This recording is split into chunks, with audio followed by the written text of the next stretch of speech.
Unlocking Potential was written by Michael K. Simpson with Maria Sullivan and Carrie Sadler. Now, unlocking potential is about going beyond being a manager and instead being a coach.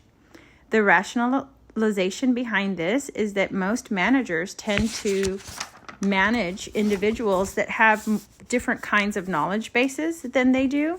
So instead, it's best to coach towards the talent in the sense that it focuses on personal development, which in the long run helps the organization grow and be sustainable. Kyle, Rachel, and I invite you to our discussion on the 7 coaching skills that transform individuals, teams, and organizations. Now, in order to transcend from being a manager to being a coach, the authors outline 7 coaching skills, which are focused on investing in others. These 7 skills include building trust, challenging paradigms, seeking clarity, executing flawlessly, giving feedback, using talent, and moving the needle forward. The overarching themes of these 7 skills are trust, potential, commitment, execution. Beginning with building trust. Coaching skill number 1. The characteristics of this skill include listening, questioning, acknowledging perspectives, and helping with the facilitation of problem solving and the development of action steps. With that in mind, a coach must actually show some integrity and capability and interest. So my personal application to this is, as being a new manager, what I did was listen to what my staff was working on, asking them questions about their concerns, respecting their professional position and their background knowledge, and guiding them towards thinking in a collaborative problem-solving effort. The term paradigm refers to a point of view or a way of thinking. In some instances, paradigms that have become ingrained either on an individual or an organizational level may serve as obstacles to improvement. Unlocking Potential presented 5 categories of questions to be utilized to challenge paradigms, thinking, and assumptions. Explore assumptions. Questions that test unquestioned beliefs or presumptions may assist in identifying values that are not beneficial or applicable. Probe rationale. Explore and examine the rationale for opinions and assumptions rather than taking them as a given fact. Question views and perspectives. As arguments are usually given from a particular position, proactively question them. Examine implications and consequences.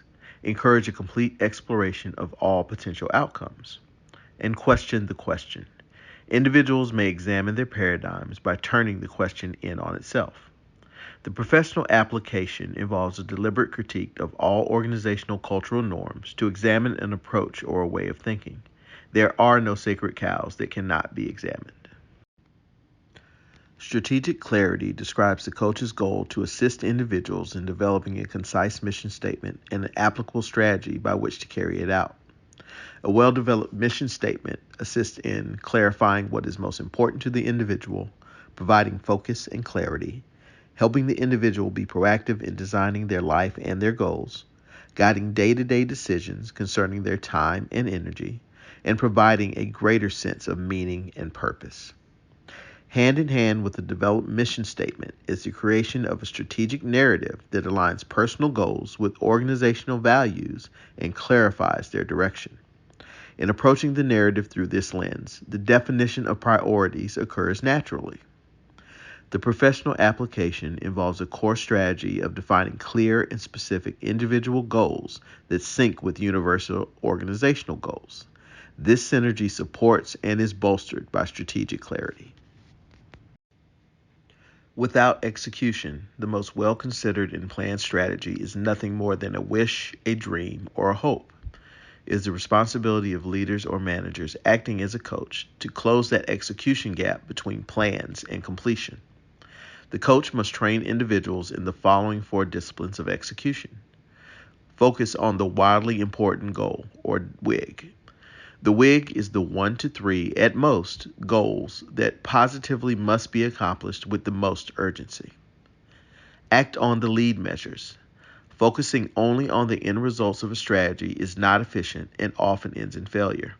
Individuals must focus on the strategic benchmarks that will move ever closer and methodically toward success. Keep a compelling scoreboard. Maintaining a very clear account of where individuals and groups are in the process of achieving their goals provides an innate sense of motivation and engagement. Keeping score makes games and projects ever more interesting. Create a cadence of accountability. Establishing a consistent rhythm of accountability checkpoints provides regular opportunities for sharing, learning, and collaboration. In addition, weekly meetings promote the communal urge to assist one another in clearing obstacles and facilitating immediate course correction. As a professional application, I am a drummer, so viewing the creation of a cadence inherently makes sense in keeping the rhythm of accountability going forward by fostering continued and regular engagement. Giving effective feedback. Some characteristics of giving effective feedback include addressing past and current behavior, focusing on values and expectations, and giving feedback frequently and quickly. When you're giving effective feedback, you want to focus on people's strengths, but also target key areas of improvement. You should be focusing on improving and motivating the individual. A professional application would be, don't be afraid of the difficult conversations. Include the individual in the conversation that you're speaking with. Ask probing questions. Asking the individual what seems to be working well, what have you learned, or what have you done differently can really shape the feedback session and improve the feedback that you give. Tapping into talent.